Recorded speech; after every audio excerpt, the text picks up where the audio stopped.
Assalamualaikum warahmatullahi wabarakatuh.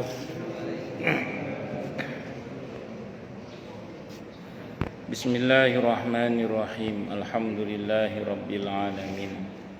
Wa bihi nasta'inu ala umurid dunya waddin. Wassalatu wassalamu ala asyrafil anbiya'i wal mursalin. Sayyidina wa habibina wa syafi'ina wa qurrati a'yunina wa maulana Muhammadin wa ala alihi wa ashabihi wa dzurriyyatihi ajma'in, amma ba'd. Asyhadu an la ilaha illallah wa asyhadu anna Muhammadar Rasulullah wa ufawwidu amri ilallah, innallaha basirum bil ibad. Hasbiyallahu la ilaha illa huwa alaihi tawakkaltu wa huwa rabbul arsyil azim. Wallahu ta'ala fi kitabihil karim hikayatan an nabiyillahi Musa alaihi salam. Rabbi syrah li sadri wa yassir li amri wahlul 'uqdatam min lisani yafqahu qawli. Para alim, para asatidah, para bapak dan ibu sekalian, hafizani wa hafizakumullah, bil khusus segenap pengurus Masjid Al-Furqan Jatiunggul, yang semoga pengurusnya dan jamaahnya selalu dalam naungan rahmat, barokah, perlindungan serta bimbingan Allah Subhanahu wa ta'ala. Amin, Allahumma amin, insyaallah. Dan tentu kita berdoa kepada Allah Subhanahu wa ta'ala, Allahumma inna nas'aluka ilman nafi'a wa rizqan thayyiba wa amalan mutaqabbala wa fatahallahu lana futuhal arifin. Allahumma inna na'udzubika min ilmin la yanfa' wa amalin la yurfa' wa qalbin la yakhsha' wa du'a la yusma'. Allahumma ati anfusana taqwaha wa zakkiha anta khairu man zakkaha anta waliyuha wa maulaha. Amin, Allahumma amin, insyaallah. Masih melanjutkan kajian kita tentang kitab Fikih Sunnah karya Said Sabiq rahimahullah rahmatan wasi'ah wa rahimallahu ulama al-muslimin. Qala al-muallif rahimahullahu ta'ala wa nafa'ana bihi wa bi'ulumihi fid dharain, amin. Bismillahirrahmanirrahim.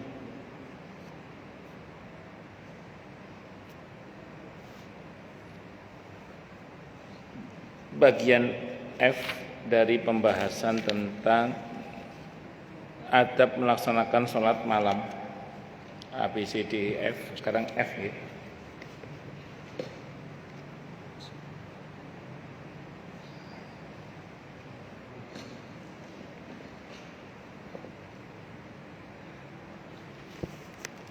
Hendaknya ia tidak memberatkan diri.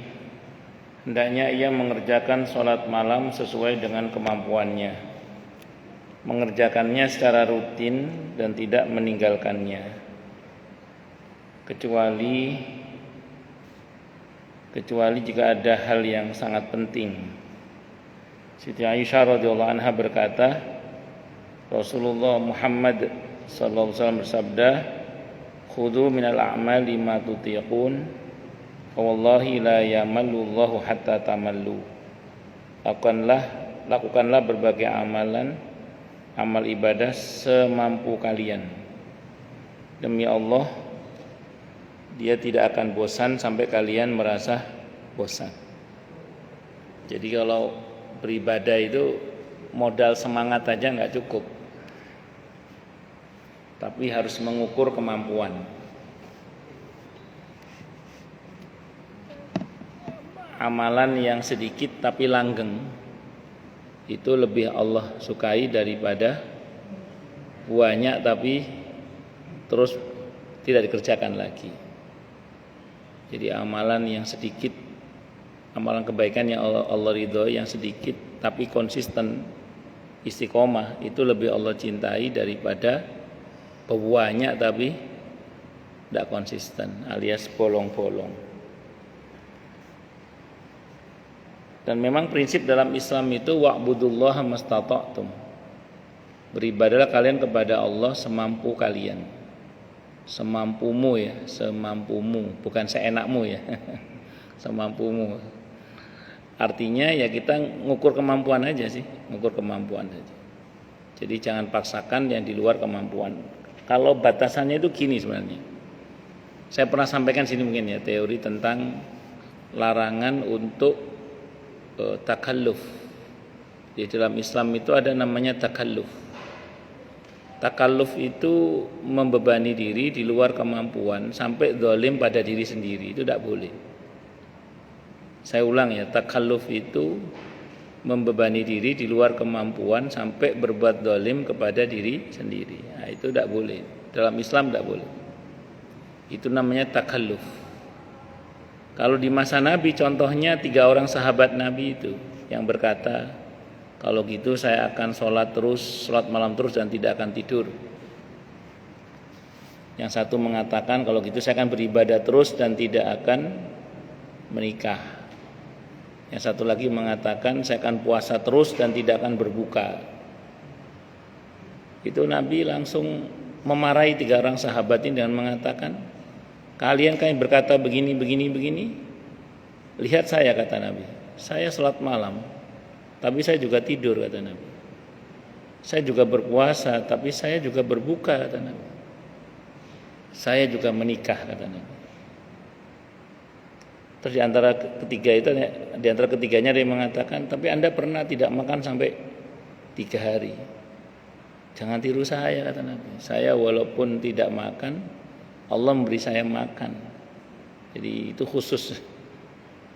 Nah, jadi secara umum ya Nabi ya puasa, ya Nabi ya berbuka. Itu seperti itu. Itu tidak boleh takalluf. Contoh takalluf yang lain kalau dalam hadis itu perbuatan Zainab radhiyallahu anha itu. Ketika Nabi masuk masjid, ada tambang yang terikat di tiang masjid. Nabi tanya, ini tambang buat apa ini? Ini untuk Zainab ya Rasulullah. Dia kalau ngantuk, salat malam ngantuk, diikat badannya di tiang ini. Lepaskan, kata Nabi. Ini udah berlebihan, lepaskan. Ini takalluf, tidak boleh, lepaskan. Kalau ngantuk tidur.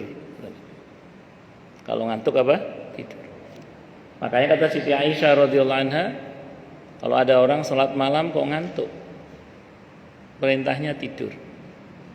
Karena kata beliau, khawatirnya maunya memuji malah memaki gitu. Karena bacaannya pating celetot. Bacaannya pating nawa celetot. Itu dalam Islam itu begitu. Nah, tapi jangan salah, dalam Islam itu ada juga konsep namanya mujahadah.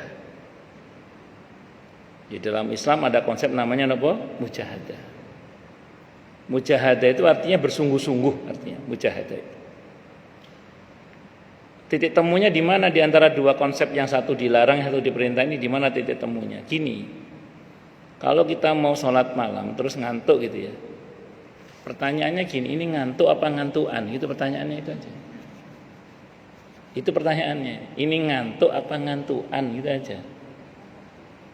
Kalau ngantuk, artinya objektif, seharian kerja, kurang istirahat, mungkin kurang makan, mungkin kurang minum, mata rasanya capek sekali, memang betul-betul capek memang. Nah itu ngantuk namanya. Itu tidur, jangan paksakan tidur. Jangan dipaksakan. Nanti zalim pada diri sendiri. Tapi kalau ngantuan, perasaan istirahat ya cukup, mangan ya cukup, minum ya cukup, ya gak patek payah nemen-nemen ya. Kok perasaan ngantuk saja? Nah, ini berarti ini ngantuan namanya. Yang model begini ini dimujahadai, dilawan, dimujahadai. Bu apa carane? Apa minum kopi? Apa ngunyah marning? Apa olahraga atau apa? Dilawan supaya melek gitu, supaya melek. Namanya dimujahadai, namanya dimujahadai. Allahu Akbar. Nah, ini ya kembali pada kejujuran diri sendiri. Sebenarnya kan hati ini nggak bisa bohong kan, bahwa ini sebenarnya tidak sholat malam karena malas apa karena betul-betul capek, kan ketahuan. Kalau kita mau jujur pada diri sendiri kan jelas. Nggak sholat malam itu karena capek apa karena memang malas, kan harus ngaku itu dalam diri sendiri. Nah itu kalau memang betul-betul capek ya istirahat. Tapi kalau masih mampu, artinya perasaan cukup semua kok istirahatnya, kok masih ngantuk aja, di mujahadah, dilawan. Nah di dalam mujahadah itu ada pahala tersendiri, karena ada upaya bersungguh-sungguh, ada upaya bersungguh-sungguh. Allah Akbar. Lanjut. Al-Imam Al-Bukhari dan Imam Muslim rahimahullah meriwayatkan dari Siti Aisyah radhiyallahu anha bahwa Rasulullah Muhammad SAW pernah ditanya amal ibadah yang bagaimana yang disukai oleh Allah. Beliau menjawab, amal ibadah yang dikerjakan secara rutin, konsisten, ya meskipun hanya sedikit. Jadi sedikit tapi konsisten itu lebih Allah sukai daripada banyak tapi enggak konsisten, enggak istiqomah. Imam Muslim rahimahullah meriwayatkan bahwa Siti Aisyah radhiyallahu anha berkata, Rasulullah Muhammad sallallahu alaihi wasallam melakukan suatu amal secara konsisten, beliau melakukannya dengan baik. Abdullah bin Umar radhiyallahu anhu meriwayatkan bahwa Rasulullah Muhammad SAW bersabda kepadanya, Ya ibadallah wahai ibadallah, ya Abdullah wahai Abdullah, la takun misla fulan, jangan kamu seperti fulan. Karena yaqumul lail, adalah dia bangun di waktu malam, fataroka qiyamal lail, tapi dia meninggalkan salat malam. Jadi ada orang bangun malam tapi enggak salat malam, itu ya ada.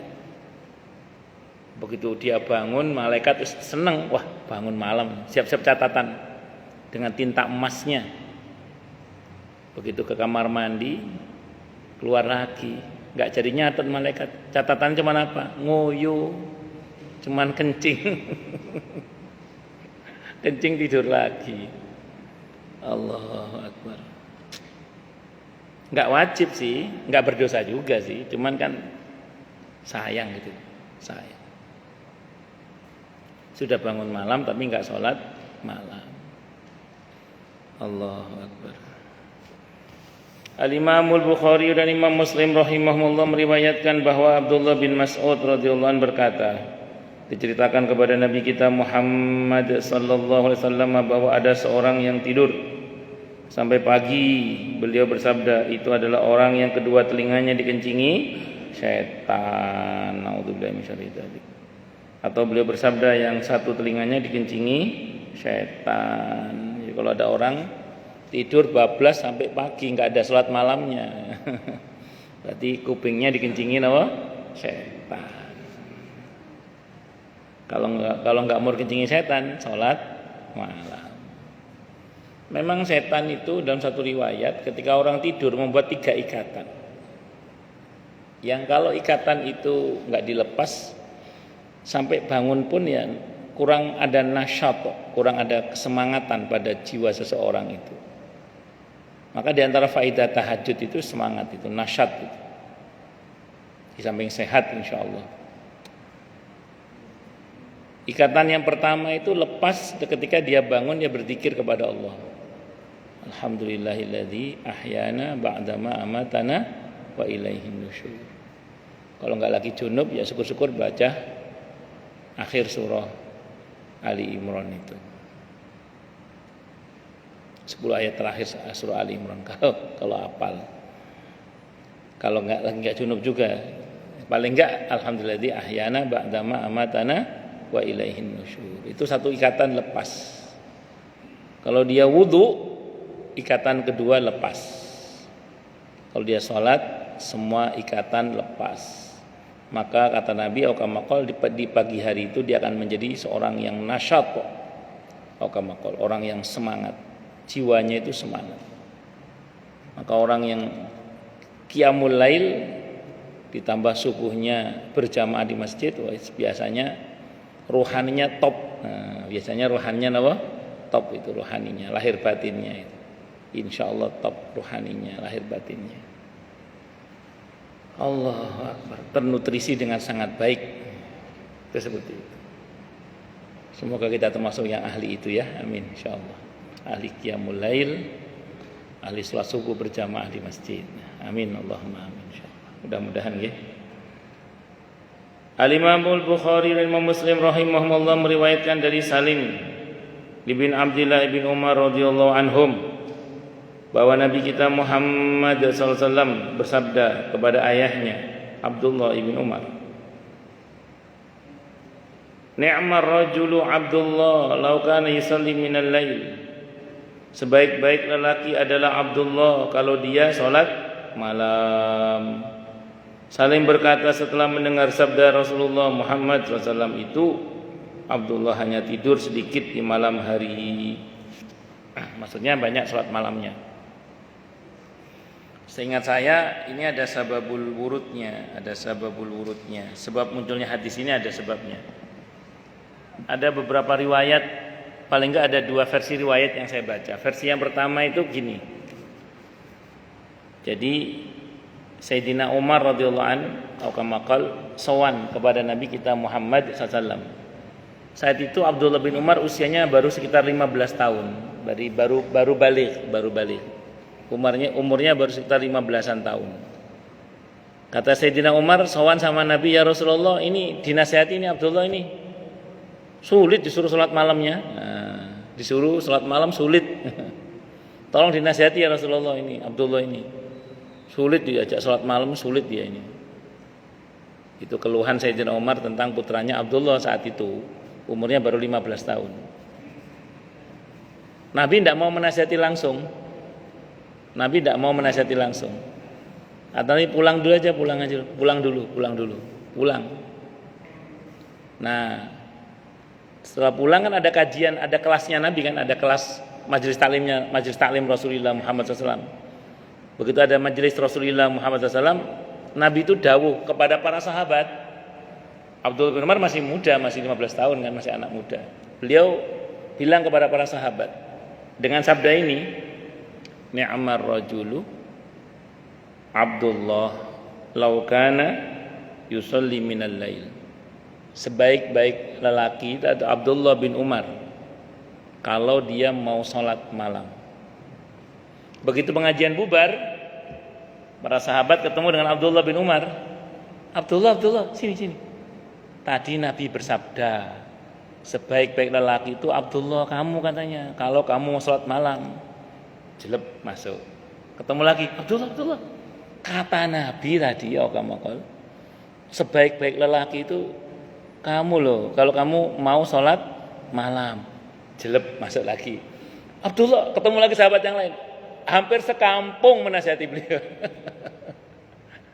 Itu metode Nabi dalam menasihati seseorang yang kadang tidak bisa dinasihati langsung. Kan tadi bapaknya ngeluh tuh nggak bisa nasihati anaknya. Berarti kan tipe anak yang beda ini.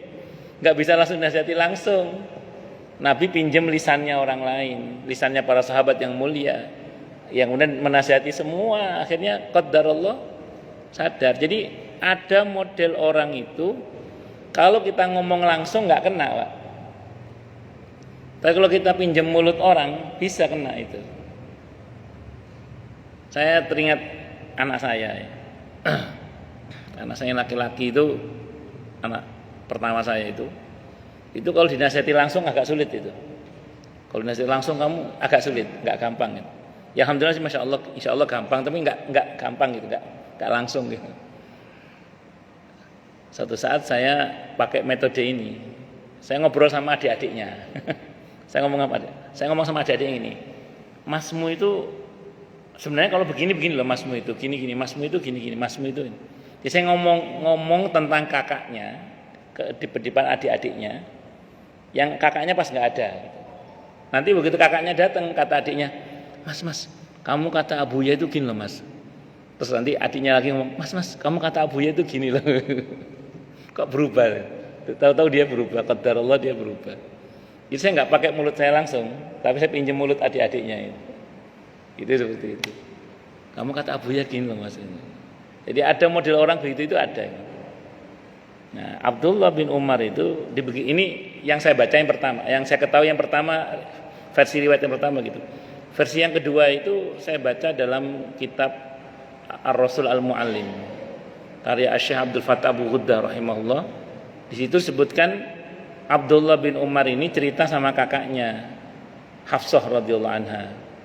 Cerita, tadi malam Mbak Bayu, tadi malam aku mimpi dibawa terbang oleh 2 malaikat. Takwil mimpi itu apa?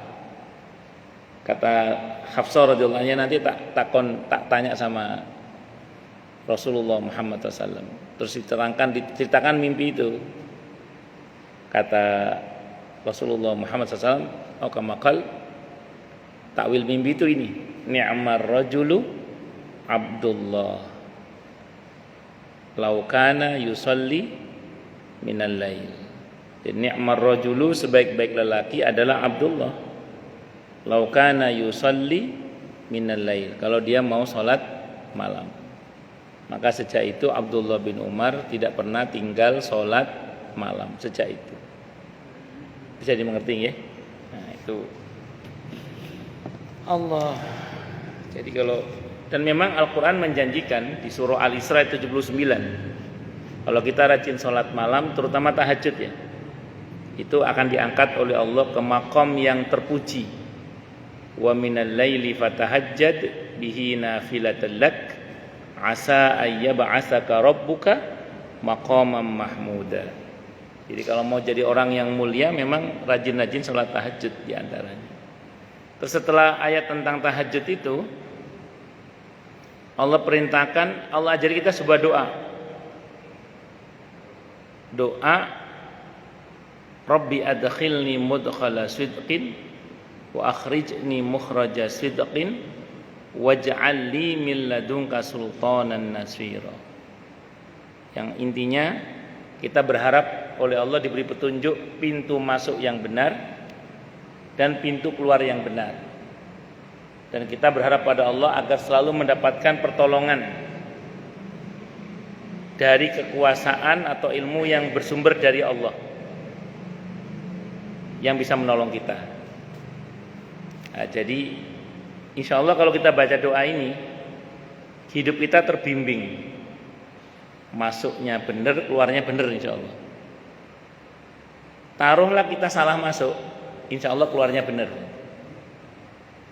Rabbi adkhilni mudkhala sidqin wa akhrijni mukhraja sidqin waj'al li min ladunka sultanan nasira. Itu di Al-Isra ayat 80-nya itu doanya itu. Tadi kan tahajud 79 ya. 80 doanya itu. Kalau bisa dibaca doa itu saat tahajud atau di luar tahajud boleh. Bagus doa ini. Dan insya Allah kita akan selalu mendapat pertolongan dari sisi Allah. Waj'al li min ladunka sultanan nasira. Insya Allah. Asal kita yakin ya. Karena kalau nggak yakin nggak ada manfaatnya. Wa kullu man lam ya'taqid lam yantafi', itu di MRT gitu. Kalau nggak yakin ya nggak ada manfaatnya. Surah Al-Isra, surah ke-17, ayatnya ayat 80. Jadi 79 itu tentang tahajud, 80 doa yang diajarkan oleh Allah setelah tahajud, setelah ayat tentang tahajud. Ayat 78-nya itu tentang keutamaan sholat subuh terutama. Aqimis sholata liduluki syamsi ila ghasaqil laili wa qur'anal fajr. Inna qur'anal fajri kana mashhuda. Jadi sesungguhnya waktu subuh itu adalah waktu yang disaksikan oleh para malaikat. Jadi 3 ayat beruntun itu, 78 itu tentang keutamaan sholat subuh. Seolah-olah Allah mau bilang kalau tahajud subuhnya jangan kesiangan gitu maksudnya. Seolah-olah Allah mau bilang kalau tahajud subuhnya jangan kesiangan. Kenapa? Karena tahajud itu memang penting, tapi subuh itu jauh lebih penting. Inna Qur'anal fajri kana mashhuda. Makanya Nabi itu mendoakan umatnya di waktu subuh dengan doa apa? Allahumma barik li ummati fi bukuriha. Ya Allah, berkailah umatku di pagi harinya. Dan Nabi kita Muhammad SAW kalau memberangkatkan pasukan dan atau memberangkatkan delegasi perniagaan itu di waktu subuh Nabi itu. Jadi bagi Anda yang memang dagangnya bukanya waktu subuh, nah kena doa ini. Loh berarti enggak sholat isyraq dong Ustaz? Ya kan mencari nafkah wajib hukumnya. Sholat isyraq kan sunnah. Kalau Anda termasuk yang tipe cari nafkahnya harus pagi gitu, berangkat pagi maksudnya. Berangkat subuh sekali ya Nabi sholat subuh itu. Zikirnya sambil jalan sudah, tidak apa-apa. Oh itu keutamaannya luar biasa. Karena Nabi memberangkatkan pasukan dan delegasi dagang itu seringkali di waktu subuh. Dan Nabi mendoakan Allah barik li ummati fi bukuriha. Ya Allah berkailah umatku di waktu paginya itu, di waktu subuhnya itu. Jadi kita dapat doa Nabi kalau memulai aktivitas di waktu subuh. Jadi subuh ini enggak melulu soal menunggu waktu isyraq, tidak melulu itu. Bahkan dalam pemberangkatan pasukan perang dan dagang pun Nabi menggunakan waktu subuh. Jadi bukan hal yang cela, bukan hal yang aib kalau ada orang buka warung, buka toko, berangkat kerja di waktu subuh sebelum matahari terbit. Tentu setelah sholat subuh lah ya. Setelah sholat subuh. Bukan aib itu. Bukan hal yang tercela, itu hal yang terpuji. Karena Nabi melakukannya. Walaupun bagi yang punya kesempatan tentu silakan berdiam di masjid, berzikir sampai waktu syuruk. Nah, tapi kan orang kan kesibukannya beda-beda. Ngaten nggih. Itu seperti itu. Allahu Akbar. Semoga kita istiqomah. Qiyamul lail, istiqomah salat subuh berjamaah di masjid, dan istiqomah dalam mengamalkan amalan-amalan yang Allah ridhoi. Amin Allahumma amin. Hingga kita menghadap kepada Allah dengan husnul khatimah, syahid di jalan Allah Subhanahu wa taala dengan qalbun salim. Amin. Allahumma amin insyaallah, mudah-mudahan.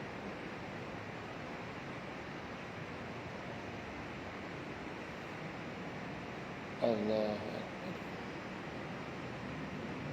Terus kemudian yang ketiga sekarang, bagian yang ketiga tentang sholat malam adalah waktu sholat malam sekarang. Waktu sholat malam.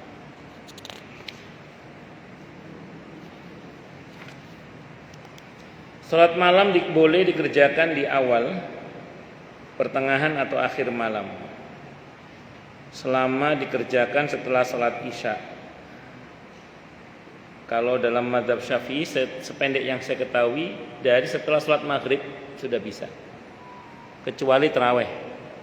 Kalau taraweh harus setelah sholat isya. Tapi sholat malam dalam mazhab Syafi'i setelah maghrib sudah bisa. Cuman kalau saya mengambil pertengahannya, maksudnya gini, menggabungkan dua dalil antara pendapat yang mengatakan setelah maghrib bisa, setelah isya bisa. Saya termasuk yang menganut setelah isya saja. Nah, karena ya pantasnya begitulah, pantasnya begitu.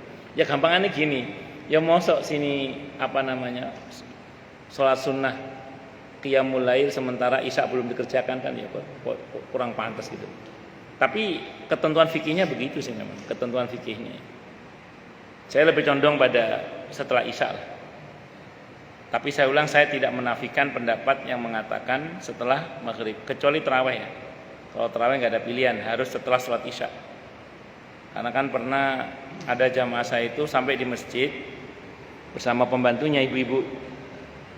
Ternyata imam udah sholat isya. Dia debat dengan pembantunya. Bu, kita isya dulu apa tarawih dulu? Kata jamaah saya isya dulu lah. Saya belum sholat isya. Tapi ini imamnya mau tarawih dah Bu ini Bu. Ini terserah, aku isya dulu. Ya udah deh Bu, saya tarawih dulu aja nanti isyanya, kata pembantunya. Akhirnya pembantunya itu tarawih dulu baru isya. Kalau jamaah saya isya dulu baru tarawih. Karena pas sampai masjid imamnya udah mau tarawih ceritanya.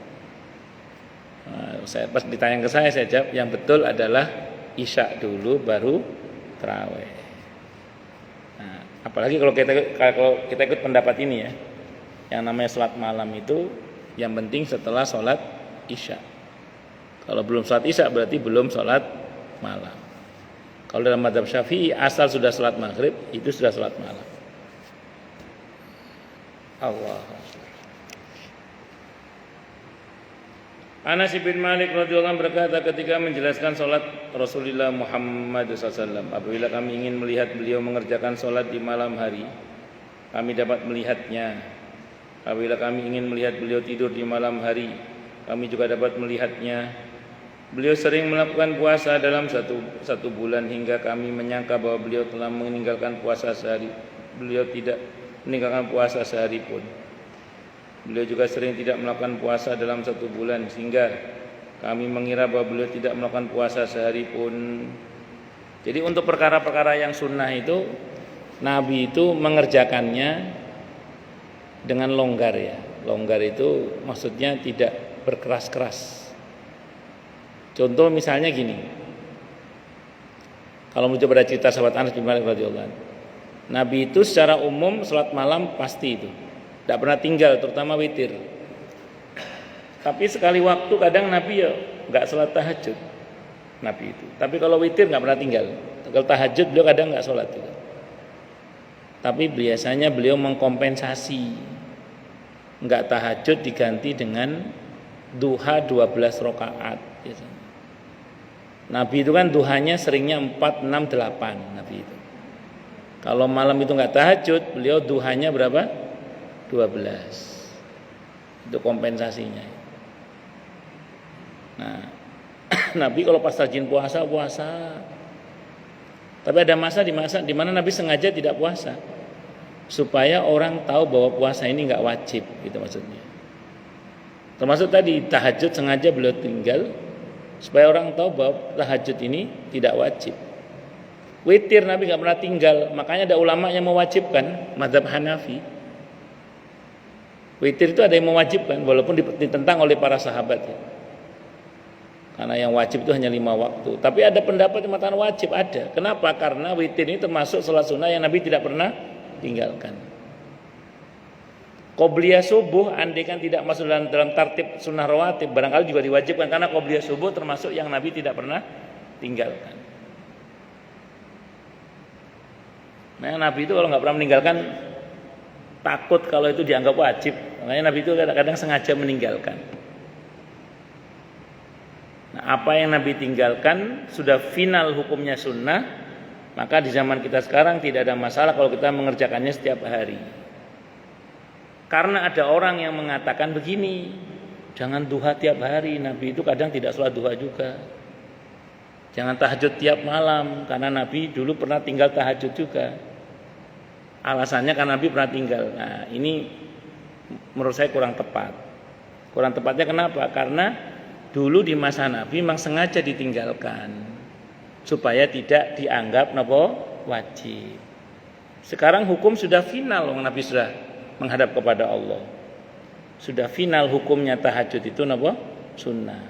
Sudah final hukumnya duha itu sunnah. Kalau sudah final kita kerjakan tiap hari, tidak ada masalah. Kalau sudah final hukumnya, maka kita harus paham hikmatut tasyri', hikmah dari sebuah pensyariatan itu. Itu seperti itu. Allahu Akbar. Al-Hafidz Ibnu Hajar rahimahullah berkata tidak ada waktu tertentu di malam hari bagi beliau untuk mengerjakan salat malam. Beliau melakukan salat malam kapan saja sesuai dengan kondisi beliau. Salat malamnya Nabi sesuai dengan kondisi beliau. Secara umum para istri beliau menceritakan begini okamakal. Nabi itu kalau khawatir nanti malam gak bisa bangun, beliau seringkali mengerjakan salat malam berupa witir ya sebelum tidur. Nah, terkadang beliau mengerjakannya di waktu tengah malam, pertengahan malam. Kadang beliau mengerjakannya di akhir malam. Jadi Nabi itu mengerjakan sholat malam sesuai dengan kondisi beliau. Nah, panjenengan juga sama, monggo. Kalau dirasa tipe orang yang susah bangun malam, paling enggak witir sebelum tidur. Kalau jenengan tipe orang yang bangunnya kuat bangun malam, di akhir malam tentu lebih baik. Dan catatan penting ini, jangan pernah kita mencela orang yang mengambil waktu di awal. Karena dulu di masa Nabi kita Muhammad SAW sudah terjadi, ada sahabat yang mengerjakan sholat malamnya itu di awal malam, dan ada sahabat yang lain mengerjakan di akhir malam. Dan Nabi memuji dua-duanya. Yang di awal malam Nabi puji, kamu termasuk orang yang sangat berhati-hati. Sementara yang di akhir malam Nabi puji, kamu adalah orang yang sangat kuat, kata Nabi. Jadi yang mengerjakan di awal malam dipuji sebagai orang yang berhati-hati, orang yang mengerjakan di akhir malam dipuji sebagai orang yang kuat. Dua-duanya dipuji oleh Nabi.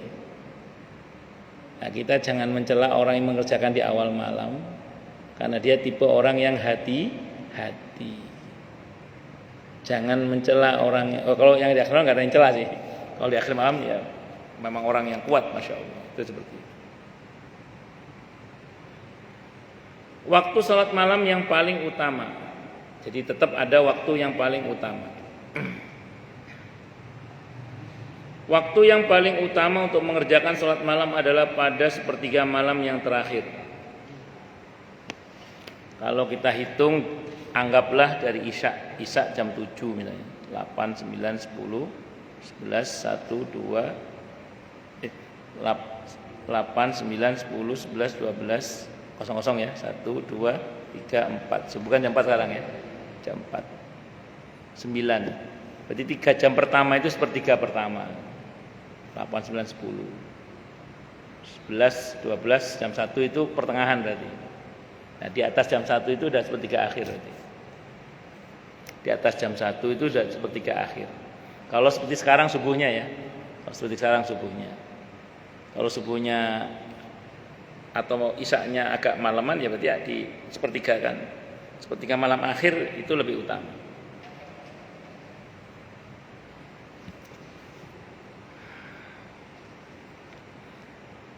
Abu Hurairah radhiyallahu anhu meriwayatkan bahwa Rasulullah Muhammad SAW bersabda, yanzilu Rabbuna, turun Tuhan kami azza wa jalla, kulla lailatin, tiap malam, ila samai dunia, ke langit dunia, hina yabqa sulusul laili hina yabqa sulusul lailil akhiri, sepertiga malam yang akhir.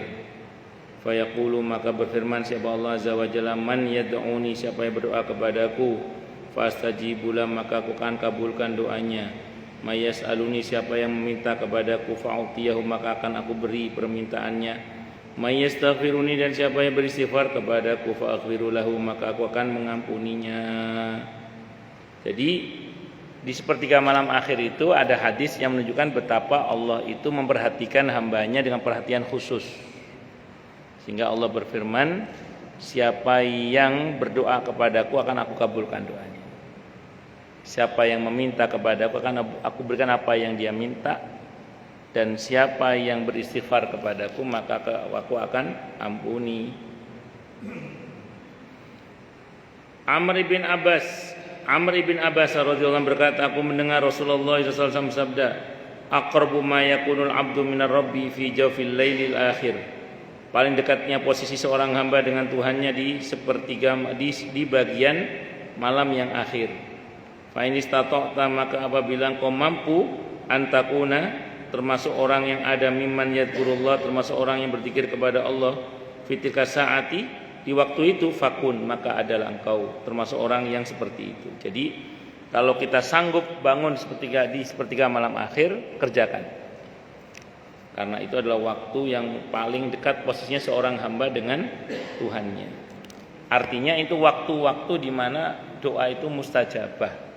Tobat mudah diterima, istighfar mudah diterima.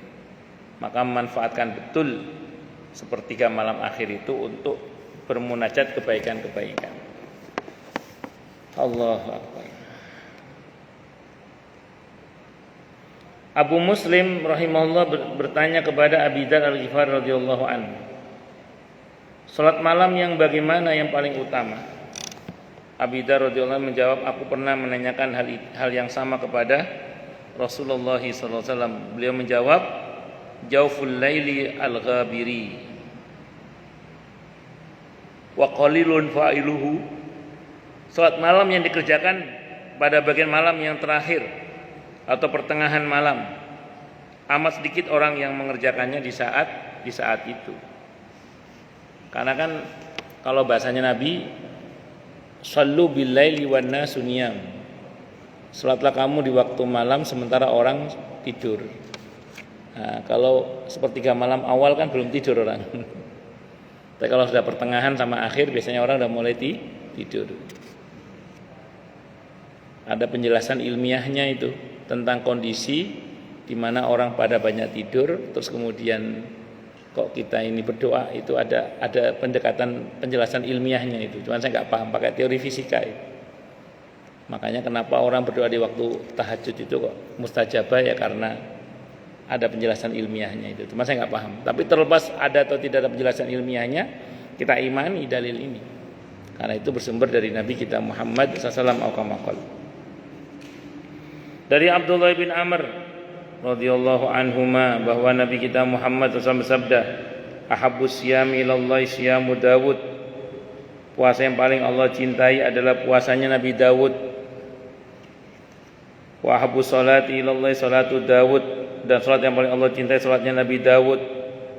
Karena yanamu adalah beliau tidur nisfal lail, di separuh malam. Wa yaqumu sulusa, dan bangun di sepertiga malamnya. Wa yanamu sudusau, dan tidur lagi di seperenamnya.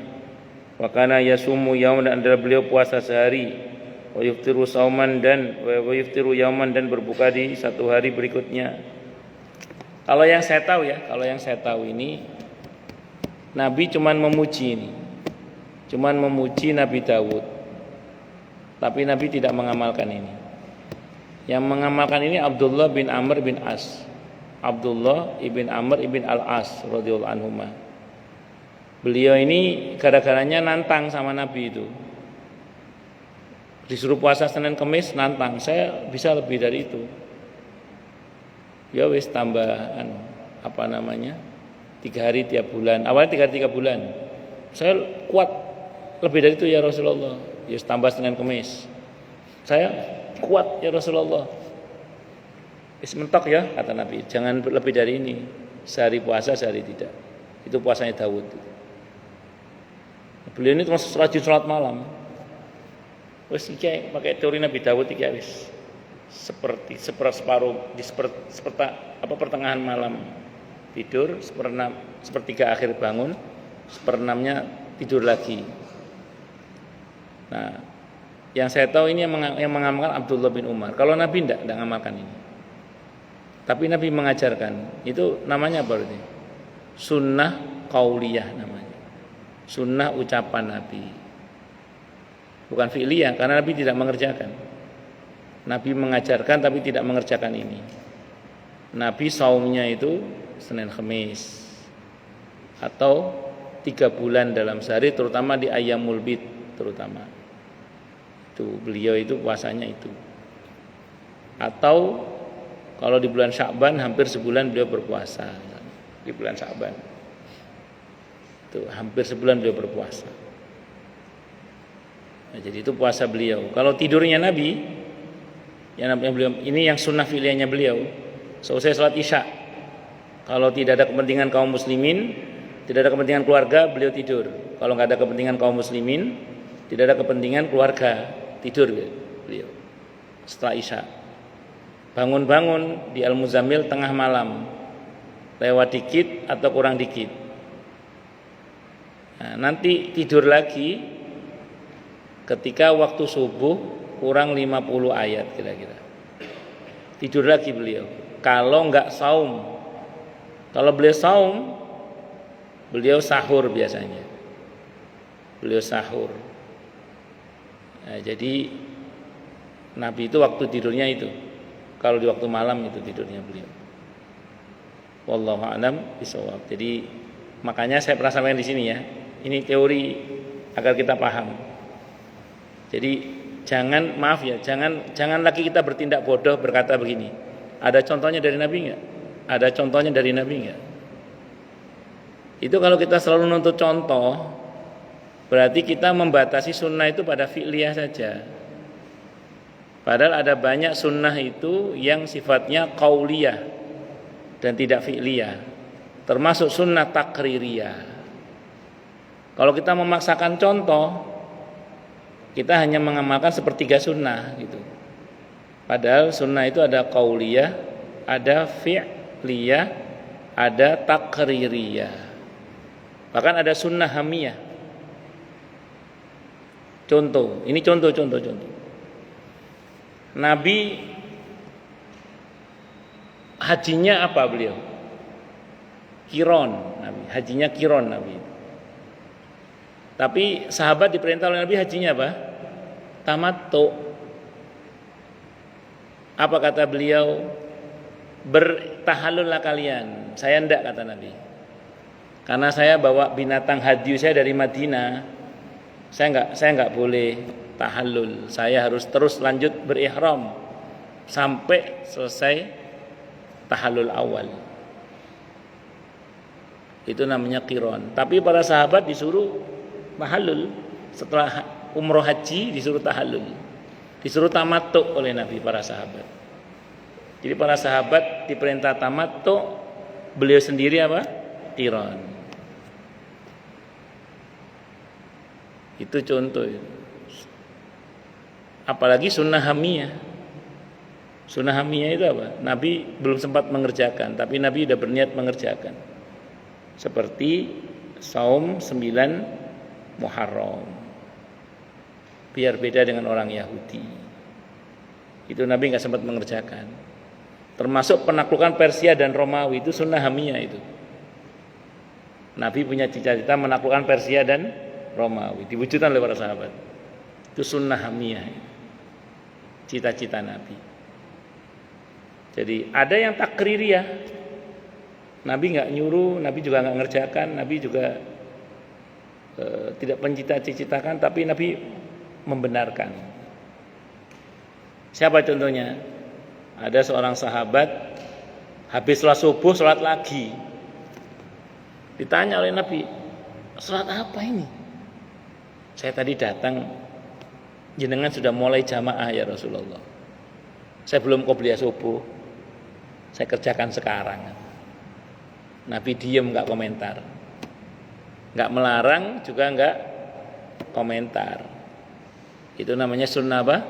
Takririyah. Makanya kita, mohon maaf ya, kita jangan bertindak bodoh selalu menuntut apa? Ada contoh dari Nabi enggak ya? Saya sering bilang di mana-mana, kalau ada orang selalu nuntut contoh dari Nabi, itu kemungkinan kurang piknik ya, Ya, karena sunnah itu ada sunnah qauliyah, ada sunnah fi'liyah, ada sunnah takririyah. Itu yang masyhur ya. Ada lagi yang berpendapat termasuk sunnah hamiyah. Hamiyah itu cita-cita Nabi kita Muhammad sallallahu alaihi wasallam. Itu seperti itu. Allahu Akbar. Jadi puasa Nabi Daud ini nyata-nyata disyariatkan dalam Islam. Dalam konteks ini adalah masuk dalam kategori sunnah qauliyah. Karena Nabi tidak mengerjakan. Itu seperti itu. Wallahu a'lam bishawab. Baik, silakan yang mau tanya, protes, marah boleh silakan. Masalah itu masalah yang lain boleh, monggo kalau ada.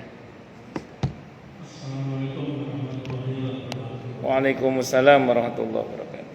Tentang sholat malam, menurut saya bagaimana agar kita bisa menjalankan sholat malam? Yang pertama, tentunya ada niat untuk nanti bisa bangun dan bisa menjalankan sholat malam. Yang kedua, saat kita di bawah waktunya untuk sholat malam, biasanya kita betul ada yang kita sampaikan, kita terasa kencing. Jadi kalau kita sudah terasa kencing, tentunya menurut saya Allah mengingatkan kepada kita waktunya untuk menjalankan sholat malam. Seandainya itu terasa kencing, ditahan terus, kita juga kadang-kadang gelisah, tidak bisa tidur. Itulah Allah kita juga nekat istilahnya nggak bangun, berarti nanti pasti setelah pagi pasti menyesal karena adanya tapi nggak jelas. Ada kesempatan nggak diambil itu ya? Nah, karena itu betul Pak. Jadi kalau kita merasa kencing tanpa mandi langsung duduk sholat itu betul. Jadi jangan sampai hanya kencing terus tidur lagi, itu jangan rugi menurut saya. Nggih. Ya, itu betul sekali. Bahkan non sewu nggih. Bersyukurlah pada Allah panjenengan yang sudah Allah sampaikan pada usia tua. Tua itu kalau dalam Islam kata Ibnu Jauzi ya, rahimahullah, itu umur 60 tahun ke atas. Jadi kalau belum 60 belum tua berarti. Ya 60 tahun. Non sewu nggih, mohon maaf karena insya Allah saya belum tua, jadi mohon maaf. Betul apa enggak? Tapi ini saya mau sampaikan aja. Yang sudah merasa tua betul apa enggak ini? Konon katanya, enggak tahu betul apa enggak. Orang kalau sudah mulai tua itu makannya mulai pilih-pilih atau betul? Betul nggih? Itu seolah-olah Allah mau bilang bahwa ya banyak puasanya gitu loh. Seolah-olah Allah mau bilang bahwa ya banyak puasanya gitu. Saya nggak tahu betul juga apa enggak ya. Betul apa enggak? Konon kalau sudah mulai tua tidurnya di waktu malam itu juga enggak banyak kan? Apa betul? Sedikit tidurnya katanya. Betul ya? Betul nggih? Gampang bangun, betul nggih? Oh nggih. Ya, ini makanya karena saya belum tua ini, Pak. Katanya kalau sudah tua itu katanya waktu tidur di waktu malam itu katanya berkurang juga katanya. Ya kan seolah-olah Allah mau bilang bahwa ya banyak tahajudnya gitu loh. Ya. Jadi sebenarnya waktu tua itu program husnul khotimah dari Allah sebenarnya. Ya, leres Pak Diro betul itu.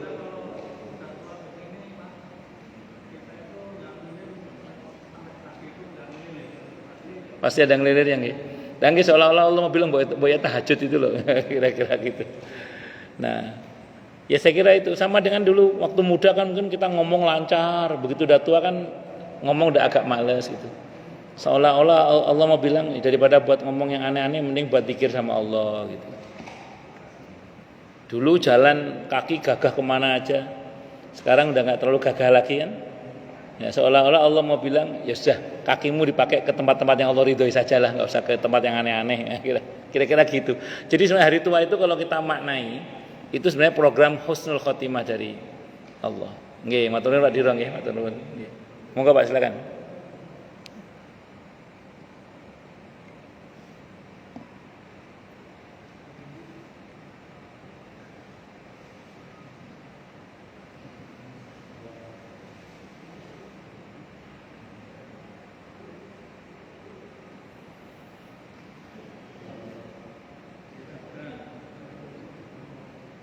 Halo, Assalamualaikum warahmatullahi wabarakatuh. Waalaikumsalam warahmatullahi wabarakatuh. Dari selama UTR ini, menurut saya sepanjang yang saya pahami bahwa esensi melaksanakan sholat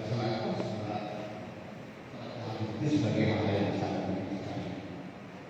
Tadi kita disampaikan bahwa dalam ibadah tadi ada mastopun, artinya lakukan sesuatu hal tadi sesuai dengan kemampuan kita. Yang ada beberapa teman saya yang masih masuk manusia juga tapi relatif masih punya kegiatan, sehingga untuk kegiatan sholat tahajud itu masih berkurang. Namun kegiatan lainnya berupa sahur, baik sahur Nabi, Yom Lagi, tanggal 9 Muharram dan lain sebagainya itu dilakukan dengan sebaik-baiknya. Apakah hal ini menunjukkan bahwa secara berat dan bersangkutan masih perlu diingatkan atau bagaimana? Pertanyaan yang kedua adalah kita dilarang untuk mengharapkan adanya kematian, tetapi ada suatu beredar bahwa orang yang melakukan suatu persiapan untuk adanya kematian tadi sebagai orang-orang yang cerdas. Kenapa di sini menggunakan istilah yang cerdas, bukan orang yang beriman atau orang yang bertakwa? Terima kasih. Assalamualaikum warahmatullahi wabarakatuh. Pak, yang pertama tadi saya nggak bisa nangkap. Ada bapak temannya tahajud.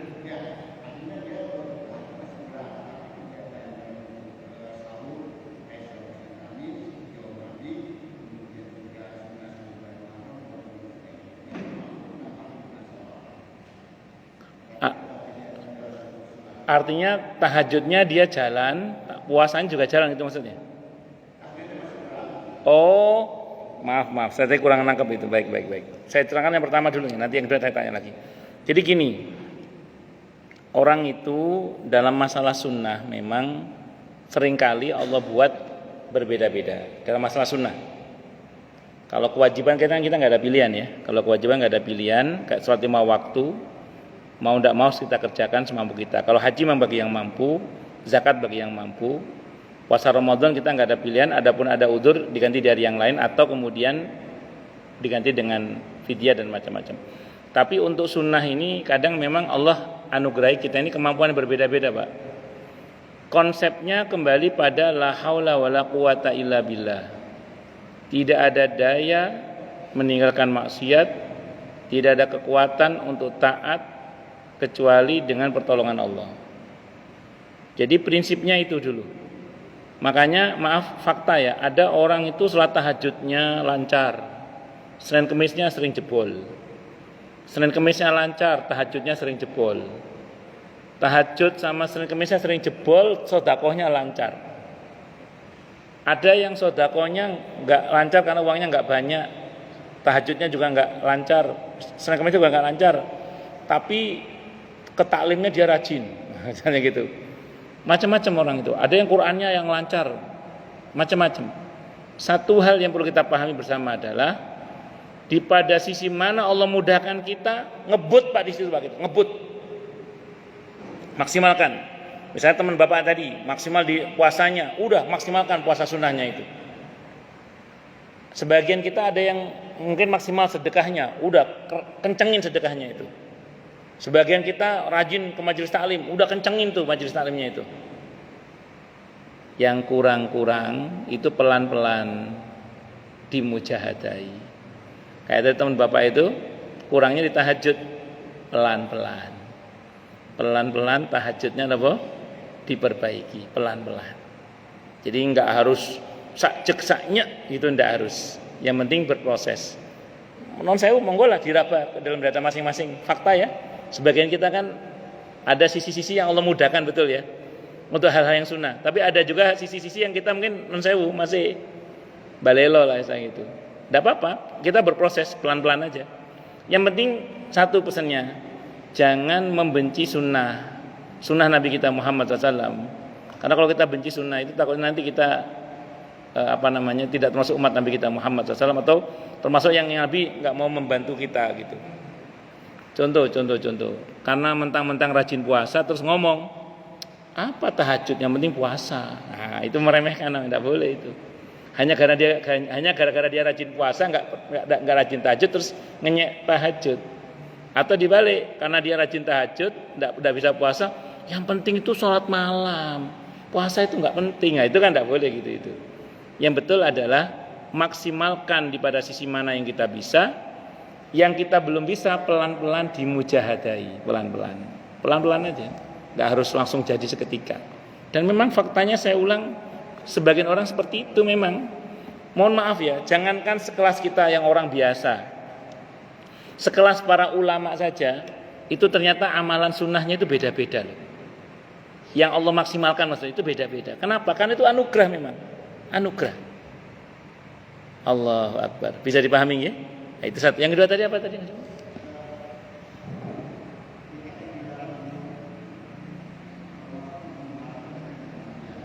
Oh.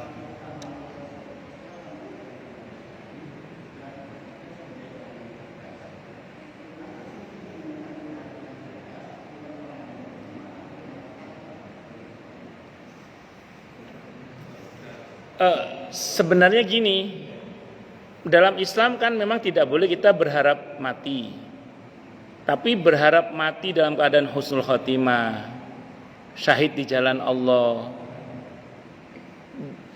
dengan menghadap kepada dengan qalbun salim misalnya gitu. Itu kan harapan kita semua Pak itu Pak. Jadi kita berharap kepada Allah, pertama wafat dalam keadaan husnul khotimah, yang kedua syahid di jalan Allah. Terus kita berharap nanti menghadap kepada Allah dengan qalb